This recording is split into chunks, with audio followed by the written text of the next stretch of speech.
13. From Genesis, chapter 28. So Isaac called for Jacob, blessed him, and said, "You must not marry any of these Canaanite women. Instead, go at once to Padan Aram, to the house of your grandfather Bethuel, and marry one of your uncle Laban's daughters. May God Almighty bless you and give you many children, and may your descendants multiply and become many nations. May God pass on to you and your descendants the blessings he promised to Abraham.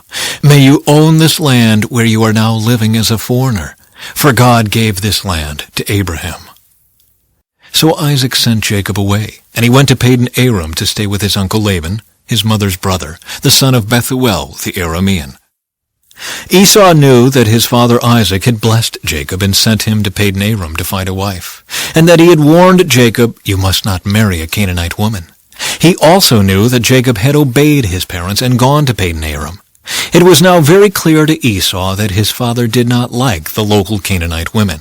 So Esau visited his uncle Ishmael's family and married one of Ishmael's daughters in addition to the wives he already had. His new wife's name was Mahalath. She was the sister of Nebaioth and the daughter of Ishmael, Abraham's son. Jacob's dream at Bethel. Meanwhile, Jacob left Beersheba and traveled toward Haran. At sundown, he arrived at a good place to set up camp and stopped there for the night. Jacob found a stone to rest his head against and lay down to sleep. As he slept, he dreamed of a stairway that reached from the earth up to heaven, and he saw the angels of God going up and down the stairway. At the top of the stairway stood the Lord, and he said, "I am the Lord, the God of your grandfather Abraham, and the God of your father Isaac.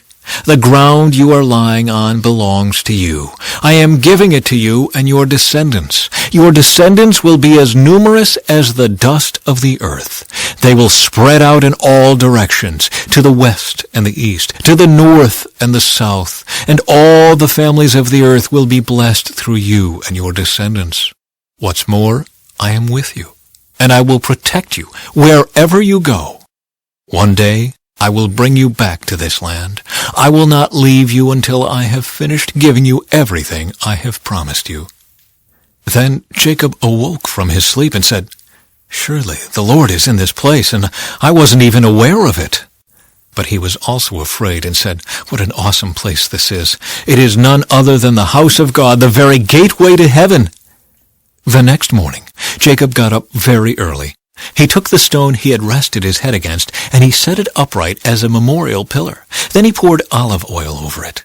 He named that place Bethel, which means house of God, although the name of the nearby village was Luz.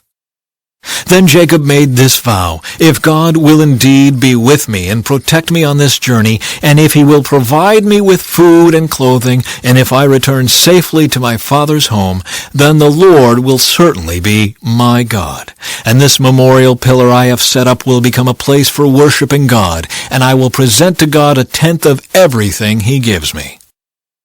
Then Jacob hurried on, finally arriving in the land of the east. He saw a well in the distance. 3 flocks of sheep and goats lay in an open field beside it, waiting to be watered. But a heavy stone covered the mouth of the well. It was the custom there to wait for all the flocks to arrive before removing the stone and watering the animals. Afterward, the stone would be placed back over the mouth of the well.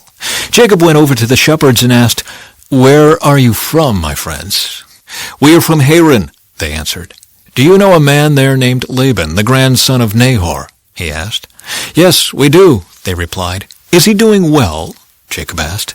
"Yes, he's well," they answered. "Look, here comes his daughter Rachel with the flock now."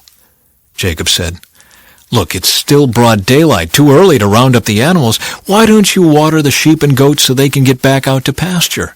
"We can't water the animals until all the flocks have arrived," they replied. "Then the shepherds move the stone from the mouth of the well, and we water all the sheep and goats." Jacob was still talking with them when Rachel arrived with her father's flock, for she was a shepherd. And because Rachel was his cousin, the daughter of Laban, his mother's brother, and because the sheep and goats belonged to his uncle Laban, Jacob went over to the well and moved the stone from its mouth and watered his uncle's flock. Then Jacob kissed Rachel, and he wept aloud. He explained to Rachel that he was her cousin on her father's side, the son of her aunt Rebekah. So Rachel quickly ran and told her father Laban. As soon as Laban heard that his nephew Jacob had arrived, he ran out to meet him. He embraced and kissed him and brought him home. When Jacob had told him his story, Laban exclaimed, "You really are my own flesh and blood." Jacob marries Leah and Rachel. After Jacob had stayed with Laban for about a month, Laban said to him, "You shouldn't work for me without pay just because we are relatives. Tell me how much your wages should be." Now Laban had 2 daughters. The older daughter was named Leah, and the younger one was Rachel. There was no sparkle in Leah's eyes, but Rachel had a beautiful figure and a lovely face. Since Jacob was in love with Rachel, he told her father, "I'll work for you for 7 years if you'll give me Rachel, your younger daughter, as my wife." "Agreed," Laban replied. "I'd rather give her to you than to anyone else. Stay and work with me." So Jacob worked 7 years to pay for Rachel. But his love for her was so strong that it seemed to him but a few days. Finally, the time came for him to marry her. "I have fulfilled my agreement," Jacob said to Laban. "Now give me my wife so I can marry her." So Laban invited everyone in the neighborhood and prepared a wedding feast. But that night, when it was dark, Laban took Leah to Jacob, and he slept with her. Laban had given Leah a servant, Zilpah, to be her maid. But when Jacob woke up in the morning, it was Leah. "What have you done to me?" Jacob raged at Laban. "I worked 7 years for Rachel. Why have you tricked me?" "It's not our custom here to marry off a younger daughter ahead of the firstborn," Laban replied. "But wait until the bridal week is over. Then we'll give you Rachel too, provided you promise to work another 7 years for me." So Jacob agreed to work 7 more years. A week after Jacob had married Leah, Laban gave him Rachel too. Laban gave Rachel a servant, Bilhah, to be her maid. So Jacob slept with Rachel too, and he loved her much more than Leah. He then stayed and worked for Laban the additional 7 years. Jacob's many children.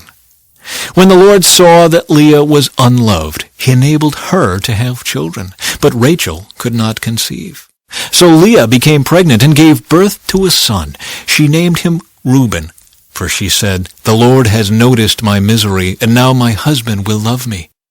She soon became pregnant again and gave birth to another son. She named him Simeon, for she said, "The Lord heard that I was unloved and has given me another son."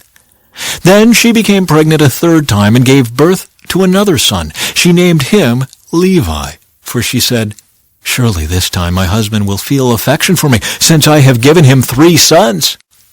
Once again, Leah became pregnant and gave birth to another son. She named him Judah, for she said, "Now I will praise the Lord." And then she stopped having children. From Matthew. As Jesus was saying this, the leader of a synagogue came and knelt before him. "My daughter has just died," he said, "but you can bring her back to life again if you just come and lay your hand on her." So Jesus and his disciples got up and went with him. Just then a woman who had suffered for 12 years with constant bleeding came up behind him. She touched the fringe of his robe, for she thought, "If I can just touch his robe, I will be healed." Jesus turned around, and when he saw her, he said, "Daughter, be encouraged. Your faith has made you well." And the woman was healed at that moment. When Jesus arrived at the official's home, he saw the noisy crowd and heard the funeral music. "Get out," he told them. "The girl isn't dead. She's only asleep." But the crowd laughed at him. After the crowd was put outside, however, Jesus went in and took the girl by the hand, and she stood up. The report of this miracle swept through the entire countryside. Jesus heals the blind. After Jesus left the girl's home, 2 blind men followed along behind him, shouting, "Son of David, have mercy on us." They went right into the house where he was staying, and Jesus asked them, "Do you believe I can make you see?" "Yes, Lord," they told him, "we do." Then he touched their eyes and said, "Because of your faith, it will happen." Then their eyes were opened, and they could see.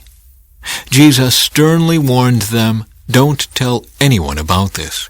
But instead, they went out and spread his fame all over the region. When they left, a demon-possessed man who couldn't speak was brought to Jesus.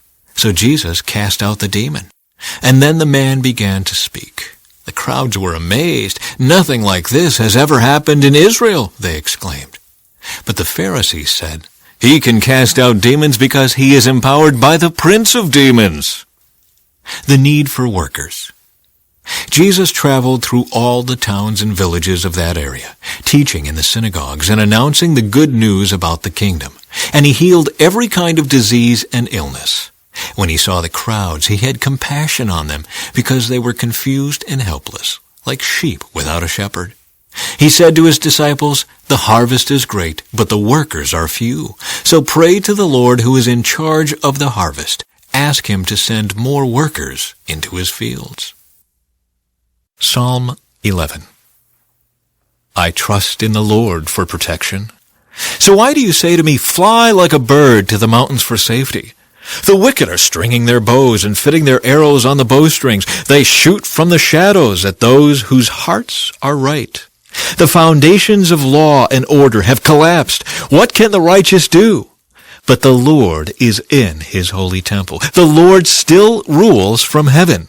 He watches everyone closely, examining every person on earth. The Lord examines both the righteous and the wicked. He hates those who love violence. He will rain down blazing coals and burning sulfur on the wicked, punishing them with scorching winds. For the righteous Lord loves justice. The virtuous will see his face. From Proverbs. My child, don't reject the Lord's discipline, and don't be upset when he corrects you. For the Lord corrects those he loves, just as a father corrects a child in whom he delights.